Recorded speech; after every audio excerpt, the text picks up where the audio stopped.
우리가 지난주에 첫 번째 질문이 무엇이었는가? 사나 죽으나 당신의 유일한 위로는 무엇입니까? 여러분 함께 읽어보겠습니다. 시작. 사나 죽으나 나는 나의 것이 아니고 몸과 영혼이 모두 미쁘신 구주 예수 그리스도의 것입니다. 주께서 보배로운 피로 나의 모든 죄값을 치러 주셨고 마귀의 권세로부터 나를 자유케 하셨습니다. 또한 하늘에 계신 아버지의 뜻이 아니고는 나의 머리털 하나도 상하지 않듯이 주는 나를 지켜주십니다. 실로 이 모든 것이 합력하여 나의 구원을 이룹니다. 내가 주의 것이기에 주께서 성령으로 말미암아 영원한 생명을 보증하시고 나의 온 마음을 다하여 기꺼이 주를 위하여 살게 하십니다. 이것이 나의 유일한 위안입니다. 여러분의 위안 그리고 유일한 위로가 바로 예수 그리스도, 그분께서 여러분을 위하여서 일한다는 것, 더 나아가 내가 주님의 것이라는 것이, 그것이 큰 위로가 되시기를 간절히 축원합니다.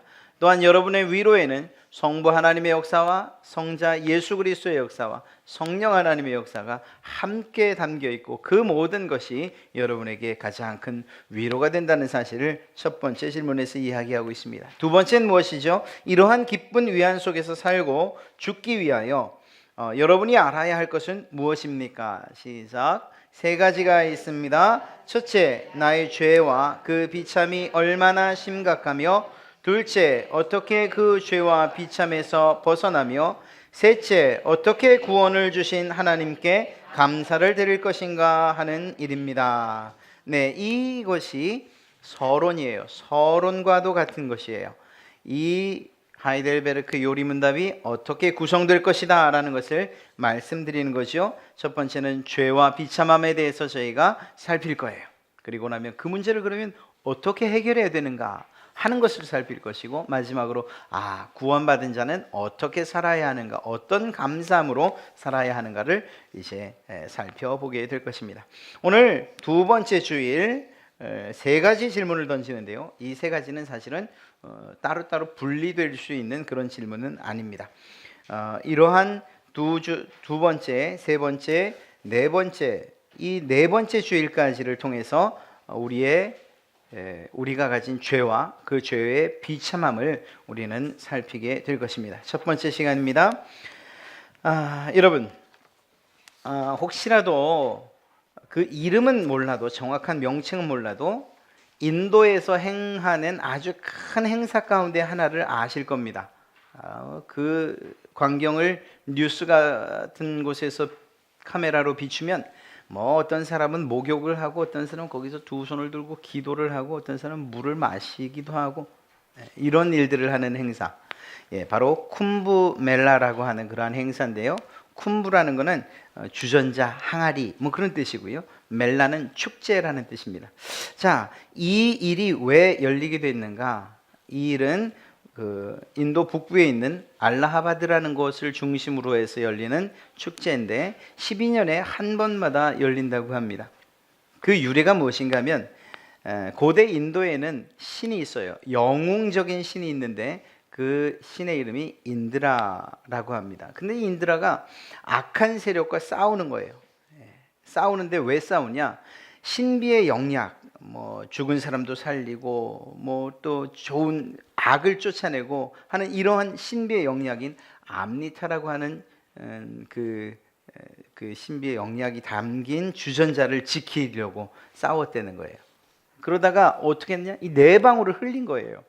네 방울을 흘렸는데 그 네 방울을 흘린 곳에서 3년에 한 번씩 이런 행사가 있는 것입니다. 그리고 강이 세 곳이 합해지는 그곳이 바로 알라하바드라는 곳인데, 이곳에서는 12년에 한 번씩 아주 큰 행사를 엽니다. 그래서 이 쿰부멜라라고 하는 행사가 이 알라하바드 지역에서 일어나는 이런 그 속죄 행사 혹은 목욕을 하기도 하고 하는 이런 행사, 겐지스강에서 이루어지죠. 그런데 이제 그 행사를 한 번 치르려면 대략 한 2만 루피 정도가 든답니다. 예전에 통계이기 때문에 어떤지 모르겠습니다만 대략 한 42만 원, 45만 원 정도 든대요. 아유, 한 번 행사에 꽤 많이도 쓰는구나. 꽤 많이 쓰는 정도가 아닙니다. 왜냐하면 그 사람들의 1년 수입이 20만 루피라고 할 때에 한 달치 모든 먹지도 않고 수입의 모든 것을 다 거기다 쓰는 거예요. 예. 그런데 그곳에서 하는 일이 무엇이냐? 아까 말씀드렸던 것처럼 어떤 사람은 목욕을 해요. 어떤 사람은 그 물을 마셔요. 또 어떤 사람은 그 물을 수통에다 담아오기도 해요. 또 어떤 사람은 자기 가족들의 그 죽은 가족들의 그 애도를 표하기 위해서 유골을 갖다 뿌리기도 해요. 이유가 뭐라고요? 아주 성스러운 것, 더 정확하게 말하면 그 가운데서 죄를 씻어내고 악한 영들을 이기는 힘이 거기서 생긴다고 믿는 거죠. 우리가 볼 때는 정말 죄송합니다. 한편으로는 더럽기도 하고 거기서 정말 심지어는 압사당하는 일들도 있으니 수없이 많은 사람들이 다 모여 들어가고 그 강으로 다 들어가는 거니까 들어가서 어떤 참으로 볼 때에 정말 무지하다 하는 생각과 동시에 그러면서 드는 생각이 저 모습을 하나님께서 위에서 보신다면 참 비참하다 이런 생각 안 하시겠나 하는 생각을 합니다. 하나님을 정말 알지 못하는 사람들, 하나님의 자리에다 무엇인가 두려고 하는 그 인간의 죄의 결과가 이렇게 우상을 섬기는 것, 정말 비참한 모습으로 나타난다는 거죠. 더 비참한 것은 죽음이에요. 죽음. 모든 사람들이 다 죽지 않습니까? 의인뿐만 아니라 악인도 죽어요. 이 죽음이라는 것 자체가 매우 비참하다는 것을 우리 모든 인간들로 하여금 알게 하는 거예요. 아주 모든 권력을 누리고 또 그리고 많은 부를 누리고 명예를 누렸던 사람들도 그래도 죽어요. 악한 사람들도 악한 사람들대로 죽고 그 마지막 모습을 보면 똑같이 죽어간다는 것입니다. 더더욱이 악한 사람들의 그 마지막은 이루 말할 수 없이 비참하죠. 요즘 CBS에서 그 신천지에 관한 다큐멘터리를 하고 있죠. 거기 보면 그 교주 이만희가 이야기하고 또 그 말을 사실로 믿는 게 하나 있어요. 그게 뭐죠? 죽지 않는다는 것. 14만 4천이 되면 정말 영생하는 일들이 일어난다는 것. 우리의 몸으로, 실제 몸으로. 그런데 그 다큐멘터리를 쭉 보면서 10년 전에 이만희 씨의 모습을 봤어요. 굉장히 젊대요. 지금 굉장히 늙었대요. 그러니까 누가 봐도 죽지 않을 염려는 없어요. 죽어요. 그리고 죽지 않은 사람이 없고요. 여러분, 이렇게 그 죽음 앞에서 결국은 그가 하나님 앞에 서게 됐을 때에 하나님 앞에서의 그 비참함이 얼마나 클까요? 이 세상에서 모든 권력을 누리고 모든 부귀를 누리고 영화를 누리는데 그 앞에 가서 초라한 모습으로 결국 지옥을 향해서 가야 된다. 그러한 판결을 받을 때 그 마음속으로부터 또 그리고 실제적으로 느끼게 될 그 비참함이 얼마나 클까 하는 것입니다. 그런데 그것이 그렇게 죄인들에게만 해당된 것이냐? 아니라는 거예요. 이 세상을 선하게 사는 사람들, 착하게 사는 사람들도 이 죽음의 문턱 앞에 서면 인간이 참 비참한 존재구나. 이렇게 끝난다면 말이에요. 이렇게 끝난다면 정말 비참하기 이를 데 없구나 하는 것을 알게 됩니다. 죽음뿐만 아니라 인간 세상 가운데에서는 이러한 비참함을 느끼게 하는 것들이 굉장히 많습니다. 오늘 우리가 말씀에 읽은 대로 쭉 보면 거기도 있어요. 저주하는 일들, 악독한 일들, 그리고 피 흘리는 데 빠른 강도 혹은 살인, 뭐 이러한 여러 가지 죄악된 것들을 가만 생각하면 그 일의 결과가 매우 비참한 것을 알 수 있어요. 감옥을 가는 일들, 혹은 죽는 일들, 혹은 뭐 여러 가지 징계를 당하고 벌 받는 일들 보면 왜 저랬을까? 후회와 비참함이 몰려오게 된다는 것이죠. 여러분, 인간이 이렇게 피할 수 없는 이 죽음과 또 죽음 이외에도 사람들이 살면서 느낄 수 있는 이 비참함의 원인이 무엇이냐는 거예요. 원인이 무엇으로부터 이 비참이 시작되느냐? 성경은 분명하게 이야기합니다. 인간의 죄로부터 그것이 시작됐다고 이야기를 하고 있습니다. 그렇습니다. 아담과 하와로부터 시작된 죄가 모든 인간들의 이 피 가운데는 흐르고 있는 거지요. 그리고 그 죄의 열매들이 우리를 비참하게 만드는 거예요. 그 죄가 없었더라면 인간의 비참함 결코 없었을 것입니다. 그러나 성경은 분명하게 말하죠. 로마서 7장 18절부터 21절 사이에 이렇게 이야기하고 있습니다. 표준 세번역으로 제가 읽어드리죠. 나는 내 속에, 사도 바울의 고백인데, 곧 내 육신 속에 선한 것이 깃들어 있지 않다는 것을 압니다. 선을 행하려는 의지는 나에게 있으나 그것을 실행하지 않으니 말입니다. 나는 내가 원하는 선한 일은 하지 않고 도리어 원하지 않는 악한 일을 합니다. 내가 해서는 안 되는 것을 하면 그것을 하는 것은 내가 아니라 내 속에 자리를 잡고 있는 죄입니다. 여기에서 나는 법칙 하나를 발견하였습니다. 곧 나는 선을 행하려고 하는데 그러한 나에게 악이 붙어 있다는 것입니다. 그렇습니다. 모든 인간들이 다 그렇다는 거예요. 우리는 선한 일을 하면서 착한 일을 하면서 살고 싶어하는 그러한 선한 욕망들을 가지고 있어요. 그런데 그것이 안 되는 이유가 뭐냐? 우리 인간들의 근본적인 마음 가운데에 진노의 자식들이라고 하는 그 진노받을 수밖에 없는 죄와 악이 우리 가운데 있기 때문이라는 것입니다. 이 죄와 악 때문에 결국은 비참함까지 가게 되는 거예요. 여러분, 비참하다 이야기할 때에 우리가 살아서만의 이야기는 아니에요. 아유, 참 저 사람 어떻게 사는 게 저렇게 비참해. 그렇게만 끝난다면 참 다행이에요. 그런데 이 비참함이 우리가 사는 80 혹은 100의 이 세상에서만 해당되는 것이 아니고, 분명하게 알아야 될 것은 이 세상의 삶을 마치고 하나님 앞에 서는 날, 그래서 영원의 삶을 살게 될 그때에도 역시 비참함으로 그 영원함을 살아야 될 수 있다는 것입니다. 만약에 우리에게 이러한 죄사함의 문제가 해결되지 않는다면 우리가 그런 존재였던 거죠.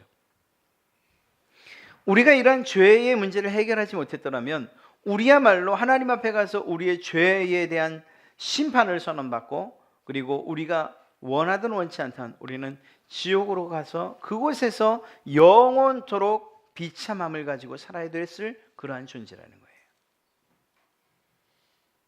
그런 이 시간에는 그 죄의 문제를 어떻게 해결하는가에 집중하지 마시고 우리가 정말 그러한 비참한 존재라는 것에 좀 더 집중해 주시면, 그러면 우리가 몇 주 뒤에 보게 될 그 죄로부터의 구원, 그리고 그 구원의 길을 열어주신 하나님의 은혜에 우리는 눈물을 흘리며 감격하게 될 것입니다.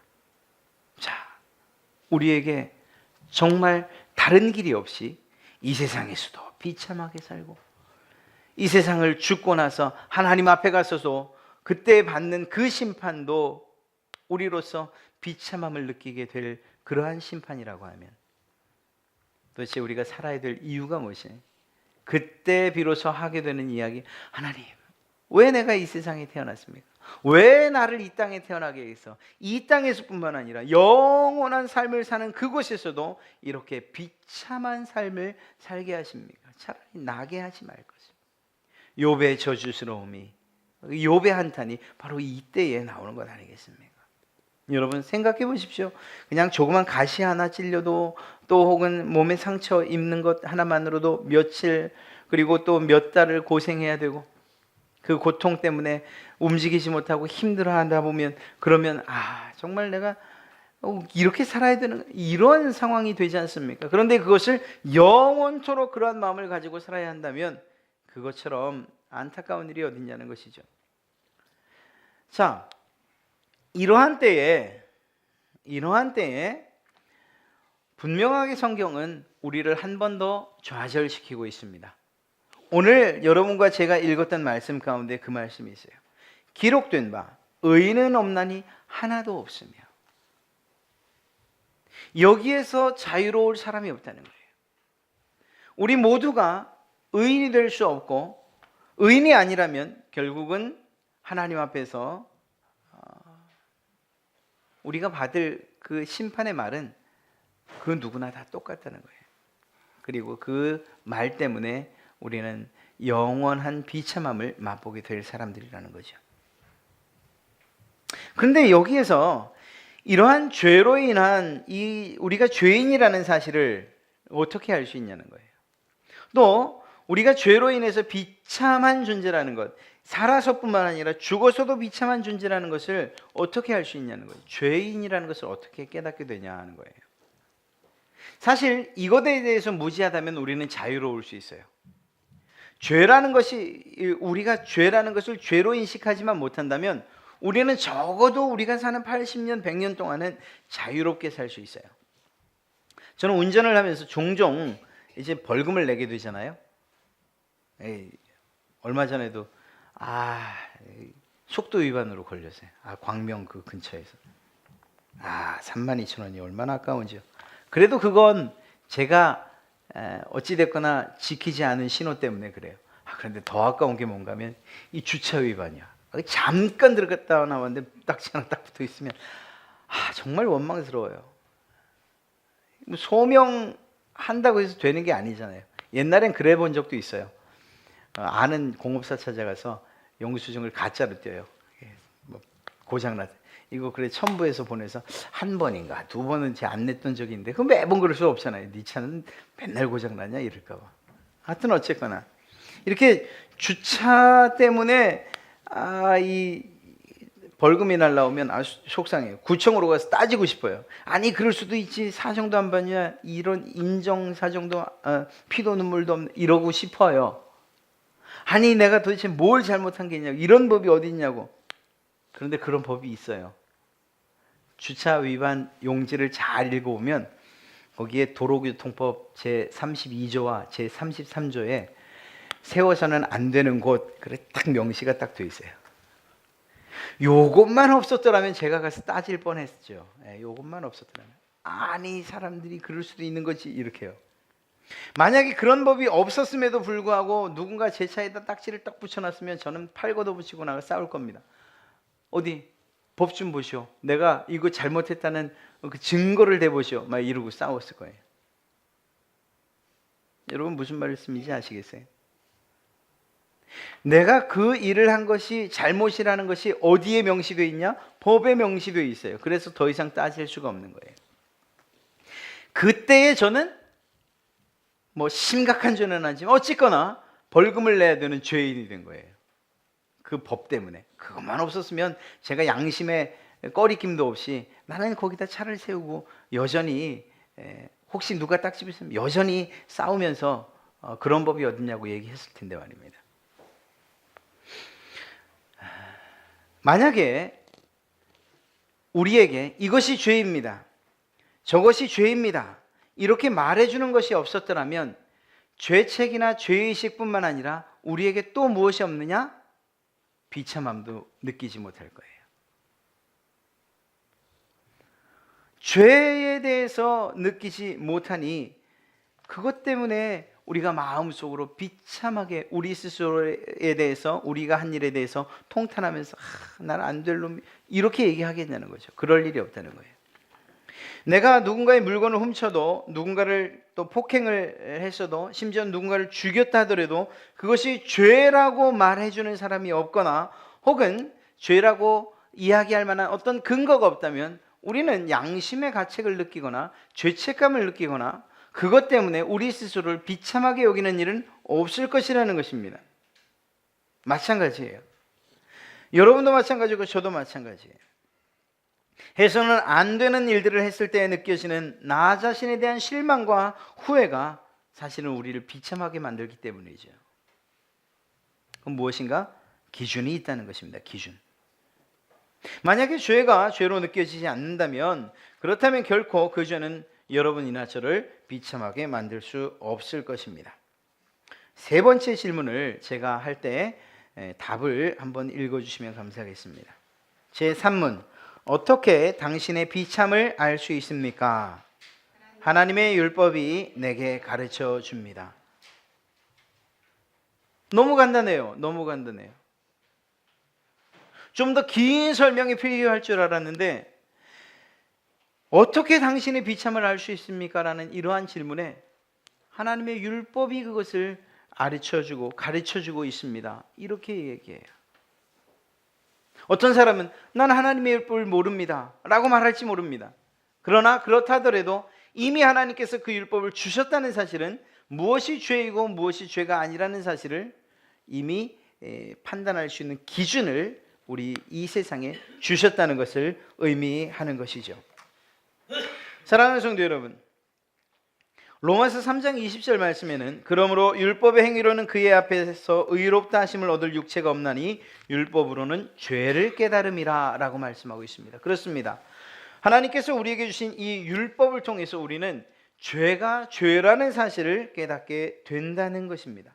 만약 하나님께서 우리에게 율법 이것을 주지 않으셨더라면 우리는 마냥 행복하게 살 수 있었을 것입니다. 죄가 죄라는 사실도 깨닫지 못한 채 아무런 수치감도 없이 비참함도 느끼지 못한 채 그렇게 살 수 있었을 것입니다. 물론 하나님께서도 그것이 죄라는 것을 우리에게 일러주지 않았더라면 우리가 항변하는 그 말에 사실은 어쩌면 어떤 말도 하지 못하셨을 거예요. 하나님께서 율법을 우리에게 알려주셨고 그 율법을 기준하여 볼 때에 우리가 죄라고 이야기할 수 있는 것이 우리의 삶 가운데 얼마나 많은지 알게 됐다는 거죠. 물론 이러한 율법이 아닌 또 다른 방법으로 우리의 죄를 약화시켜 주실 수 있는 장치를 마련했어요. 그것이 무엇이냐? 바로 양심이죠. 여러분 안에 원래부터 가지고 있는 양심을 따라서 굳이 이 율법을 통하지 않더라도 기본적으로 이 정도 되는 것은 선이요, 이것은 악이요. 누군가에 대해서 이렇게 말하거나 이렇게 행동하는 것은 선한 일이고 이렇게 하는 것은 악한 일이다. 이런 것들을 어느 정도 구분할 수 있게 하나님이 우리에게 주셨어요. 하나님의 형상이 우리 가운데 담겨 있기 때문에 그러한 양심을 통해서 기본적인 어느 정도 아주 기본적인 그러한 선악의 구분은 할 수 있는 거죠. 그런데 우리 안에 있는 이 양심은 너무 연약하고 또 너무 이기적이어서 우리 가운데 있는 죄성을 따라서 쉽게 변할 수 있다는 거예요. 오염될 수 있다는 거예요. 그렇습니까? 예, 정말 그래요. 죄를 반복해서 그리고 또 그러한 죄에 대해서 양심이 무뎌지면 그러면 아주 심각한 죄를 짓고도 그것이 죄인 줄 모르는 거죠. 오히려 죄 없다고 말하는 사람들이 얼마나 많은지 알 수 없어요. 이렇듯 아주 불안정하긴 하지만 양심을 통해서도 우리가 무엇이 죄냐 아니냐 이것을 구분할 수는 있게 해주셨습니다. 그런데 그 양심은 무엇을 책임질 수 없느냐? 여러분의 저의 영혼을 책임질 수는 없는 거예요. 네. 자, 이러한 비참함에 대해서 우리가 이야기할 때 한 가지 분명히 알고 또 제가 말씀드려 드릴 게 하나 있어요. 아까도 말씀드렸던 것처럼 현재의 삶에 대해서만 우리가 비참하다고 말하는 게 아니에요. 오히려 이 땅 가운데서 비참함을 느끼는 것으로 끝난다면 우리는 좀 더 자유로울 수 있어요. 그냥 비참함을 느끼지 않게끔, 죄가 죄라는 것을 느끼지 않게끔 우리가 좀 더 두꺼운 양심을 가지고 그냥 살다가 죽으면 돼요. 그런데 이러한 이 비참함은 우리의 죽음 이후에 더 심각한 문제를 낳는다는 거예요. 자, 보십시오. 하나님 없이 사는 부자들이 있습니까? 얼마나 많아요.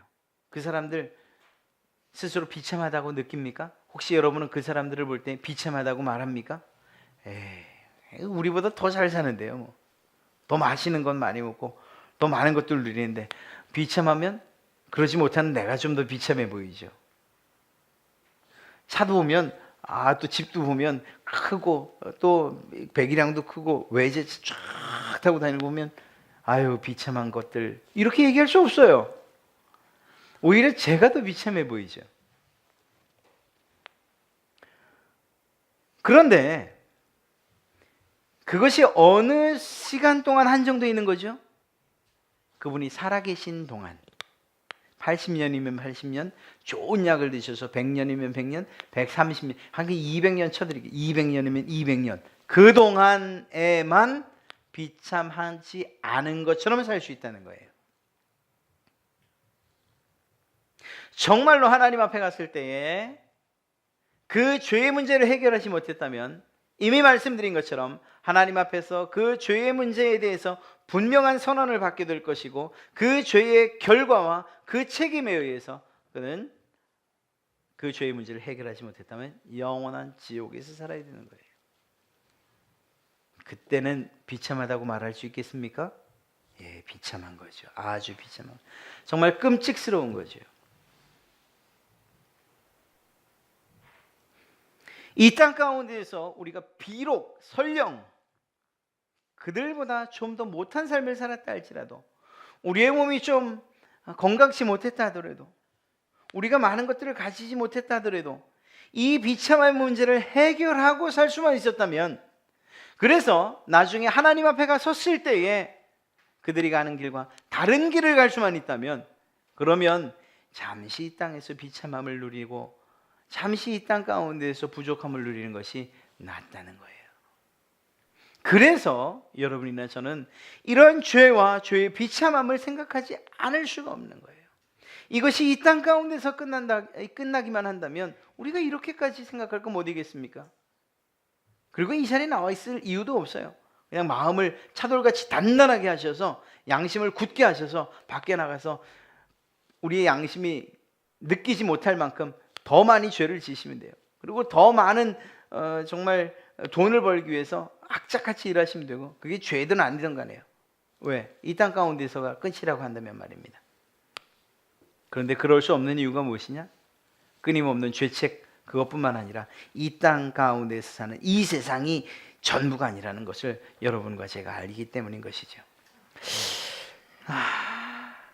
사랑하는 성도 여러분, 그럼 여기에서 이제 문제가 생기는 거예요.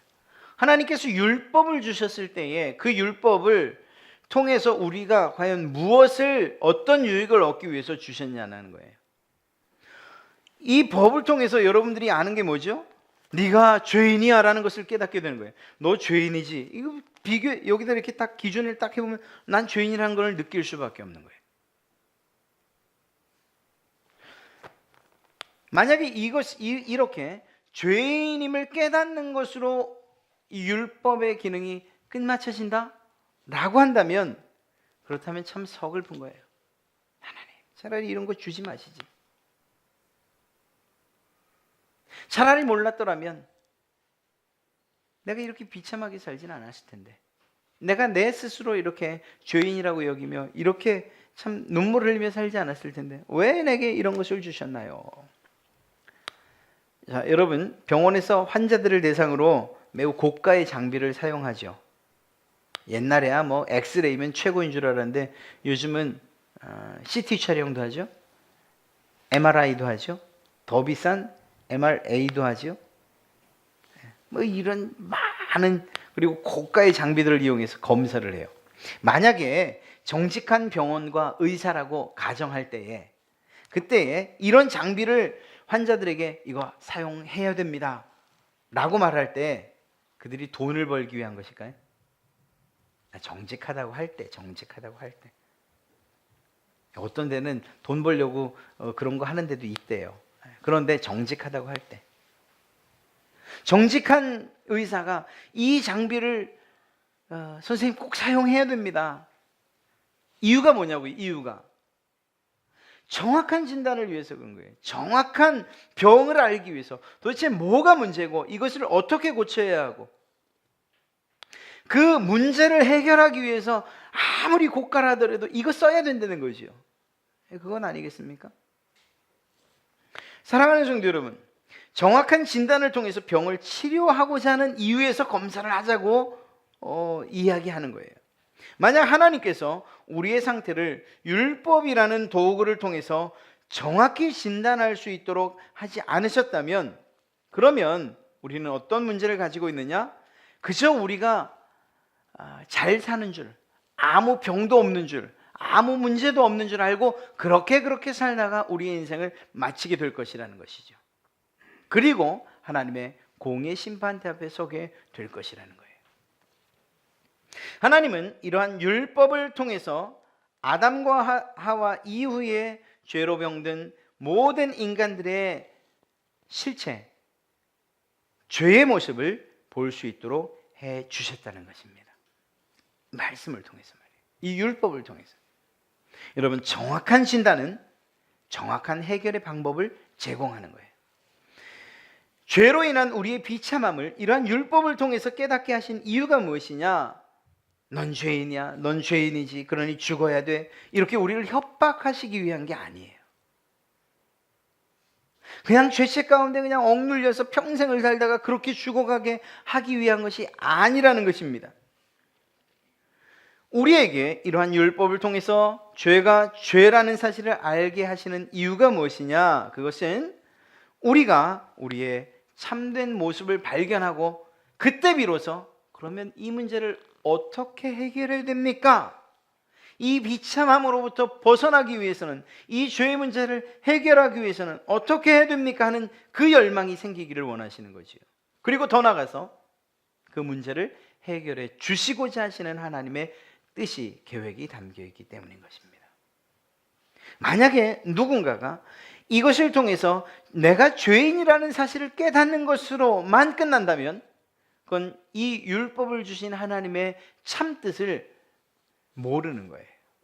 그리고 그냥 그렇게 비참함 가운데, 평생을 괴로움 가운데 죽어가는 거예요. 여러분, 고가의 장비를 통해서 이제 제가 어디가 병들었는지 알았어요.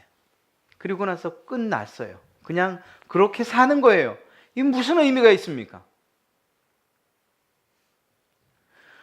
내가 그러한 질병이 있다는 것을, 그러한 비싼 것, 그런 좋은 장비를 통해서 알았으면 이제는 그것을 고치기 위해서 의사와 함께 노력해 가야 되는 거죠.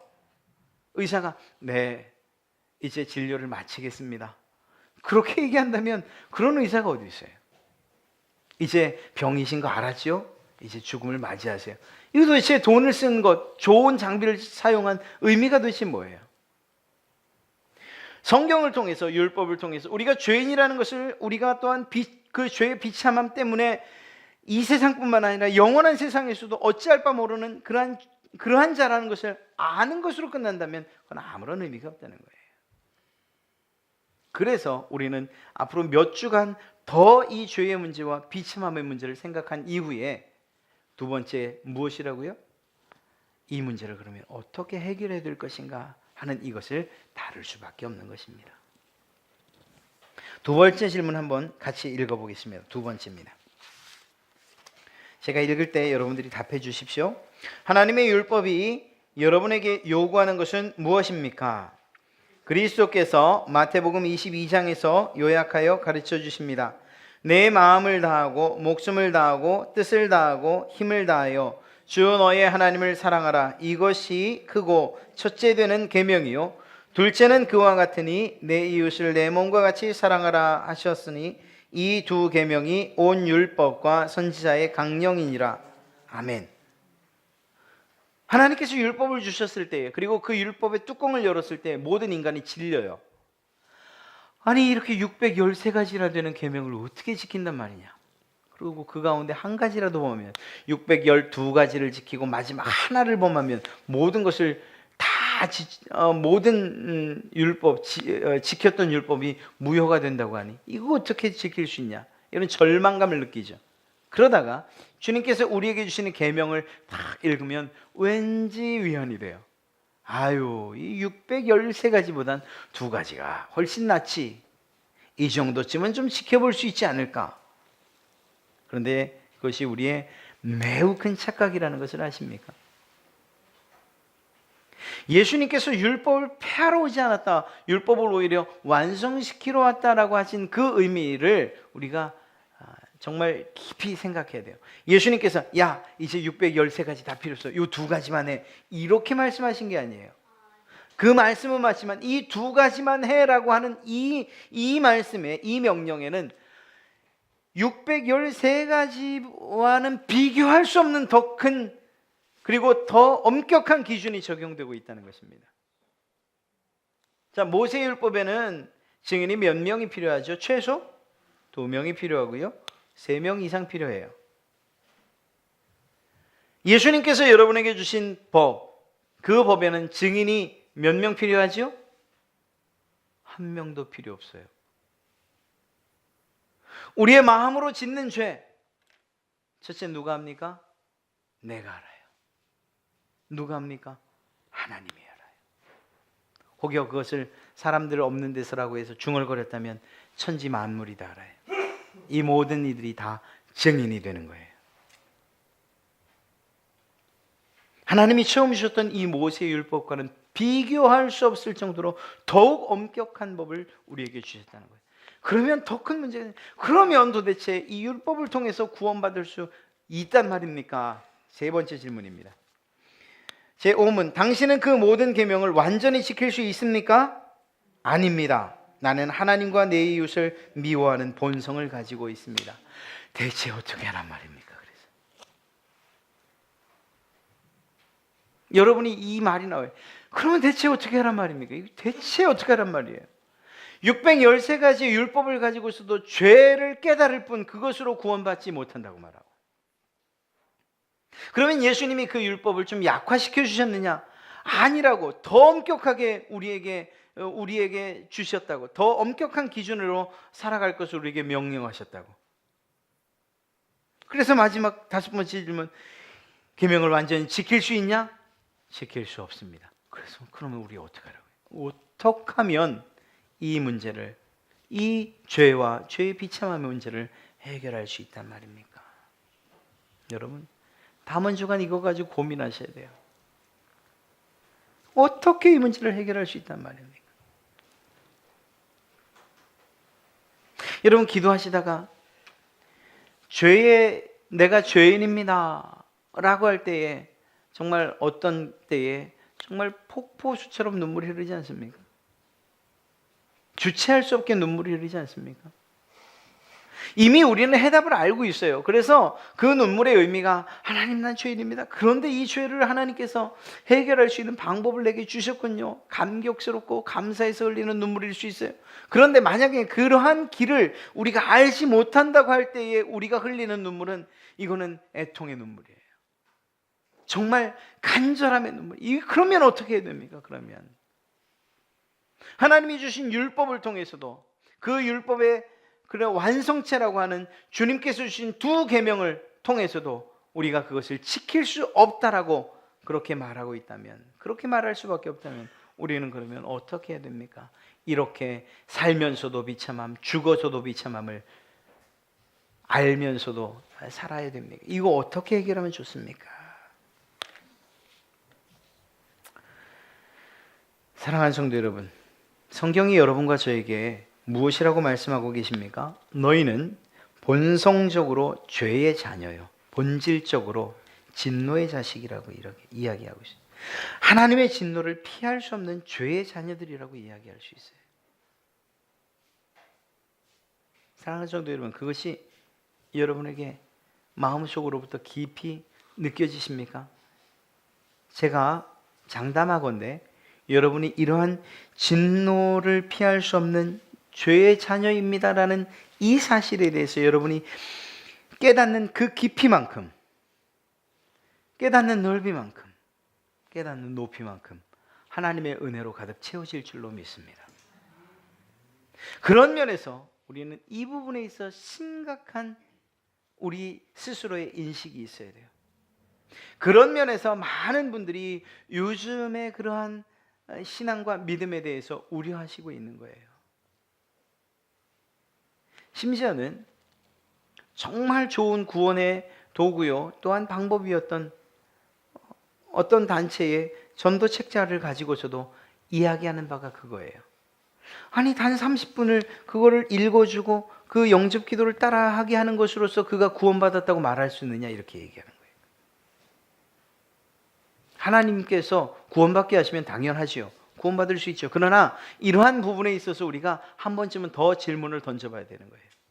내가 하나님 앞에서, 하나님 나 구원받았습니다라고 말할 때에 여러분들이 말하는 그 구원이 단지 성경을 읽고 그냥 지식적으로 믿으면 구원받지요 라고 하는 그러한 인식만으로서의 구원을 이야기한다면, 그러면 이 부분이 결여됐다는 거죠. 이 부분이 결여된다면 하나님의 그 놀라운 은혜를 소위 말하는 값싼 은혜로 치부할 수 있게 되는 이러한 잘못을 범할 수 있다는 거예요. 하나님의 은혜는 그런 면에서 우리의 죄와 그리고 그 죄의 비참함을 깊이 있게 묵상하고 또 생각하고 또 생각할 때에 그때 하나님의 은혜, 그 깊은 은혜를 우리가 맛보게 되는 것인 줄로 믿습니다. 사랑하는 성도 여러분, 여러분의 비참함과 죄로 인한 절망 그리고 좌절, 영원한 고통이 우리의 마음과 우리의 삶 가운데 느껴져야 되는 거예요. 물론 이러한 부분에 있어서 이미 여러분들은 무엇으로 우리가 구원받는지에 대해서 알고 있죠. 네.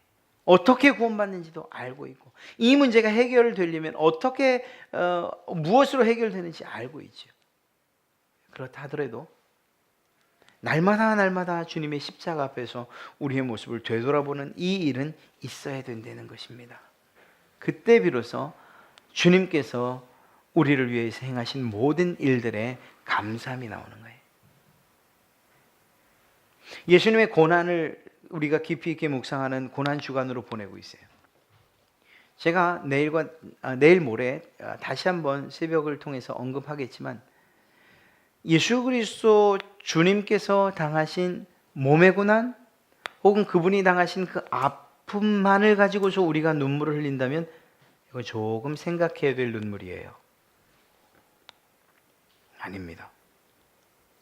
첫째는 예수님께서 당하신 그 고난이 몸의 고난만이 아니라는 사실을 깨닫고 그리고 그 고난에 동참해야 돼요.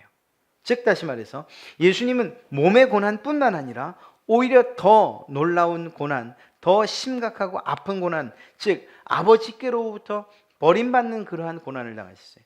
모든 정신적으로 그리고 모든 전 인격적으로 버림받는 일을 주님께서 당하셨던 거예요.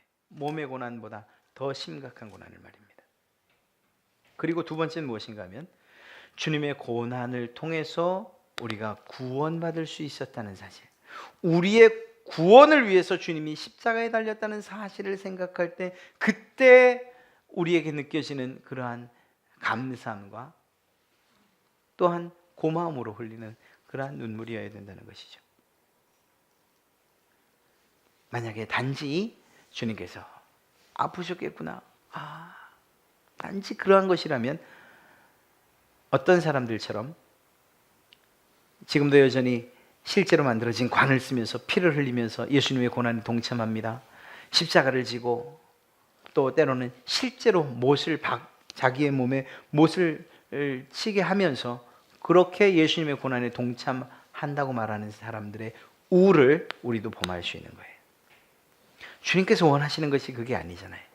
몸의 고난, 그것을 따라하는 것을 통해서 예수님의 고난을 전적 100% 다 이해했다 이렇게 말하길 주님이 원치 않으시잖아요. 그것은 진정한 그 고난에 동참하는 게 아니죠. 오히려 주님께서 우리를 위해서 어떠한 일들을 당하셨고 또 영적으로는 정신적으로는 또 하나님과의 관계에 있어서 사람들과 관계에 있어서 어떠한 취급을 받으셨는가를 알고 더 나아가서 그것을 누구를 위해서 왜 하셨는가를 깨닫는 것, 바로 나 때문에 나를 구원하시기 위한 그러한 은혜요 사랑이었다는 것을 깨닫는 것, 이것이 하나님께서 원하시는, 주님께서 원하시는 더 큰 것 아니겠습니까? 네, 그렇습니다. 사랑하는 성도 여러분, 어려운 일이죠. 그러나 이 문제를 우리 조금 더 깊이 있고 또 심각하게 한번, 이번도 고난 주간이고 하니 한번 생각해 봅시다. 단지 우리가 생활을 하면서 짓는 여러 가지 죄들을 떠올리며 내가 죄인이구나, 이것도 맞아요. 그것도 틀리지 않습니다. 그러나 하나님과의 관계로부터 오는 그러한 죄인이라는 사실을 조금 더 깊이 있게 묵상하시기 바랍니다. 아까 언급드렸던 그러한 프로에서 요즘 지금이 5회 6회를 했어요. 지난 월요일과 화요일 날 신천지. 근데 거기에서 가장 큰 문제가 뭐냐면 가족 간의 관계가 완전히 깨지는 거예요. 그래서 자녀들이 그 앞에 가서 부모들 앞에서 바로 고소를 해요. 고발을 하고 경찰에 전화를 해서. 그 관계가 제대로 이루어져 있습니까? 완전히 깨졌다는 이야기라는 거죠. 이러한 관계의 깨어짐, 이것을 우리가 좀 더 마음속으로 좀 묵상해야 된다는 거예요. 하나님과 우리와의 관계가 끊어졌을 때에 과연 우리가 살 수 있는가, 이것에 대해서 조금 더 깊이 있게, 그런 면에서 우리의 죄를 다루고 우리의 비참함을 좀 더 깊이 생각할 수 있는 그러한 사고와 그러한 생각들이 여러분에게 있기를 간절히 축원합니다. 다음 주에 우리가 또 다른 부분, 제 3주일을 4주를 거치면서 다음 2주간에 거쳐서 우리에겐 정말 이 문제를, 이 죄의 문제와 또한 이 죄의 비참함을 해결할 무엇인가가 필요하구나 라는 사실을 정말 마음속 깊이 깨달으신 여러분 되시기를 주의 이름으로 축원합니다. 다시 한번 말씀드리지만 그것을 깨닫는 그 깊이만큼 여러분이 예수 그리스도를 통해서 바로 이 문제를 해결할 때 얻는 그 기쁨과 그 은혜가 더욱 커질 줄로 믿습니다.